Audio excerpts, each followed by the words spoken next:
Voltando a falar sobre os perigos do Roblox, vamos continuar o tema anterior, quando abordávamos algumas medidas de segurança para os pais e responsáveis, tanto pais quanto os responsáveis por crianças e adolescentes, e quais são os principais protocolos de segurança que envolvem o uso desta plataforma. Falávamos sobre a importância do bloqueio total, ou seja, desativar o chat e a voz, a importância de jogar junto com o filho e a regra de ouro. É proibido migrar para o WhatsApp, migrar para o Discord, migrar para o Instagram, para o Facebook.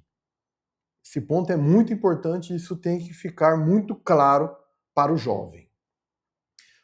Outro ponto importante, nunca usar nome real, dados da escola, bairro, naquele perfil, porque a partir disso é construída toda uma engenharia social. E a partir dessa engenharia social, o jovem ele pode ficar em risco.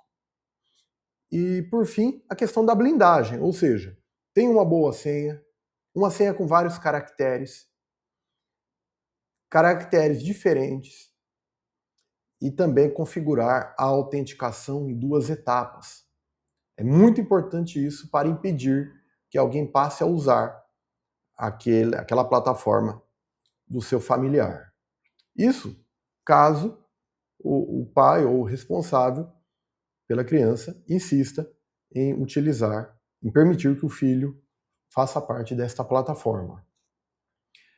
Sinais de alerta, a questão do diagnóstico comportamental. E aí vai um ponto que é muito interessante, porque vai envolver várias características que indicam que algo errado está acontecendo. A ocultação, ou seja, o jovem esconde a tela, quando você se aproxima ele desliga, ele sai do celular, ele sai do computador, ele vira a tela para outro lado. Essa ocultação já é um indicativo de que algo estranho está acontecendo. Outro ponto, a mudança de humor, a ansiedade, o medo após o uso, os pesadelos noturnos, tudo isso pode indicar que a pessoa está tendo algum tipo de problema com o jogo. Os segredos, a menção a amigos que pedem sigilo. Sempre que alguém pede sigilo para uma criança ou para um adolescente é um sinal de risco. A pressão, pedidos insistentes por dinheiro ou para que o pai, a mãe adquira algum item no âmbito desta rede social, pode ser que aquele jovem está sendo extorquido, alguém está ameaçando ele e ele tem que dar dinheiro para o criminoso. Outro ponto, o isolamento. E quando se fala em isolamento, e isso é uma preocupação com qualquer tipo de jogo no ambiente virtual, muitas vezes aquela criança, aquele adolescente só pensa naquele jogo, direciona muito tempo com aquele jogo. Compromete, por exemplo, o seu rendimento escolar ao ficar horas e horas ou ficar na madrugada. Isso é um ponto sério demais. Criança, adolescente tem que dormir bastante. A partir do momento que troca o dia pela noite ou fica até tarde da noite jogando, isso é um sinal de perigo. E como falamos, isso já vai contra, inclusive, aquela ideia. A partir do momento que o pai e a mãe querem arriscar, permitir que o filho use aquele jogo, faça parte da plataforma, o pai e a mãe têm que jogar também. E o pai e a mãe, o responsável, não vai ficar jogando na madrugada. Então, isso tudo indica questões de perigo. E o protocolo de respostas a crises. Primeiro ponto, aconteceu algum problema, e falamos sempre no âmbito também do bullying, do cyberbullying no ambiente digital, quando a pessoa está tendo algum problema no Instagram ou em alguma outra rede social, o primeiro ponto é interromper, é parar de usar, é sair da plataforma. Bloquear o contato imediatamente, para que pare isso. Outro ponto, isso envolve o trabalho da Polícia Civil, a preservação de provas. Não apague nada, tire print de tudo. E, por fim, a questão da denúncia, ou seja, informar a polícia sobre o fato, procurar uma delegacia de polícia.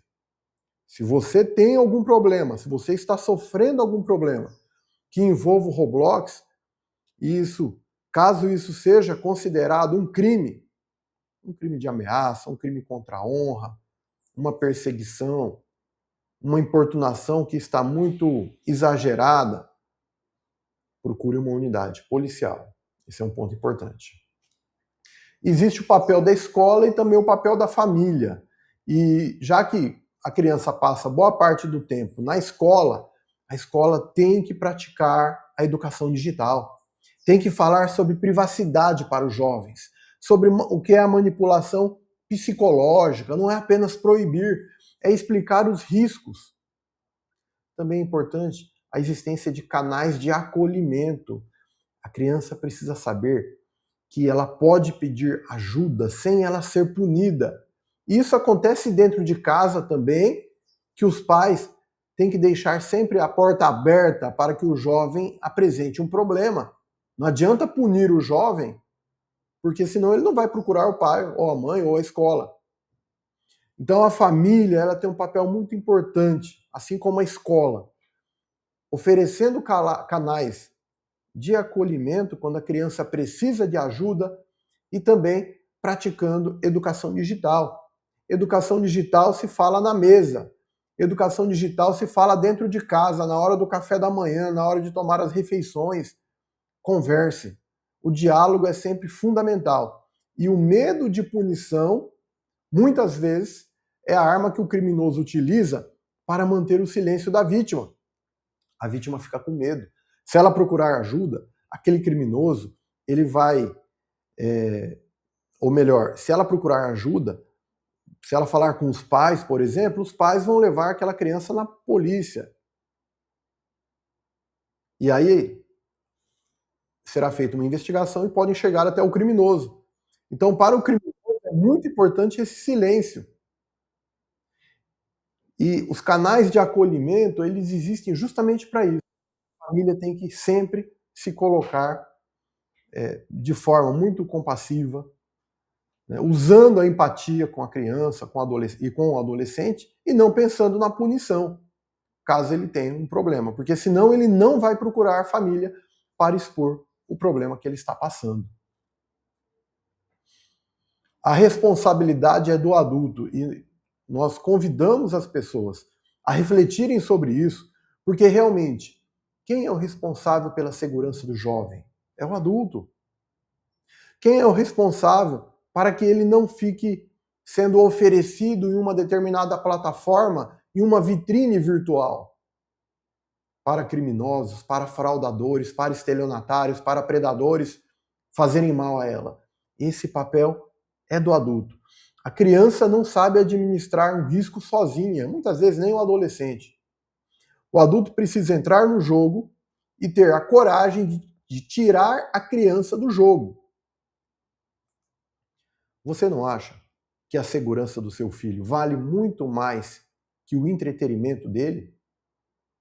É muito melhor permitir que ele fique seguro à custa dele se divertir com essa plataforma, que a diversão pode se tornar em algo muito maléfico.